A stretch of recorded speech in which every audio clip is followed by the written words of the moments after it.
Intermediate చదువుతున్న యువతి హత్యకు గురై ముళ్లపొదల్లో వివస్త్రగా శవమై తేలింది. దాదాపు 8 నెలలు గడిచినా ఆమె డెత్ మిస్టరీ మాత్రం వీడలేదు. హత్యకు కారకులు ఎవరు అనేది పోలీసులు కనిపెట్టలేకపోయారు.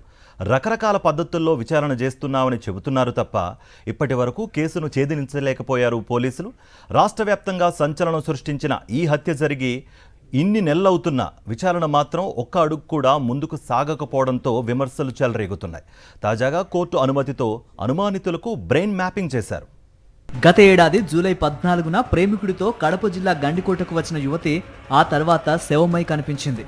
పోస్ట్ మార్టం నివేదికలో ఆమె లివర్ బాగా దెబ్బతిందని తేలింది. ఆమెపై ఎవరు దాడి చేశారనేది మాత్రం పోలీసులు ఇంతవరకు తేల్చలేకపోయారు. ఘటన జరిగిన వెంటనే విచారణ పేరుతో ఉన్నతాధికారులు హడావిడి చేశారు. కానీ ఆ తర్వాత ఆ విచారణ ఊసే ఎత్తలేదు.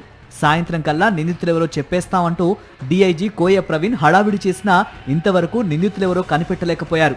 తొలుత ప్రేమికుడే ఆమెను హత్య చేశాడని అనుమానించారు. విచారించి అతని ప్రమేయం లేదని సాక్షాత్తు డీఐజీనే తేల్చి చెప్పేశారు. ఆ తర్వాత ఆమె సోదరుడే పరువు కోసం హత్య చేసి ఉంటాడని అనుమానించారు. కానీ ఆ విషయాన్ని పోలీసులు తేల్చలేకపోయారు. ఆ తర్వాత అనేక ప్రచారాలు, రాజకీయాలు ఈ కేసులోకి చొరబడ్డాయనే ప్రచారం సాగింది. ఇన్ని అనుమానాలున్నప్పటికీ పోలీసులు మాత్రం 8 నెలలైనా కేసును కొలిక్కి తీసుకురాలేకపోయారు. ఆనాటి నుంచి ఈనాటి వరకు విచారిస్తున్నామని మాత్రమే చెబుతున్నారు. తాజాగా కోర్టు అనుమతితో అనుమానితులకు బ్రెయిన్ మ్యాపింగ్ చేశారు. దీనిలోనైనా నిందితులు ఎవరనేది తేలుతుందేమో చూడాలి. హత్య జరిగిన సమయంలో గండికోట సందర్శనకు 300 మంది వచ్చి ఉంటారని, వాళ్ళందరినీ సెల్ ఫోన్ సిగ్నల్ ద్వారా గుర్తించి విచారిస్తున్నామని పోలీసులు చెబుతున్నారు.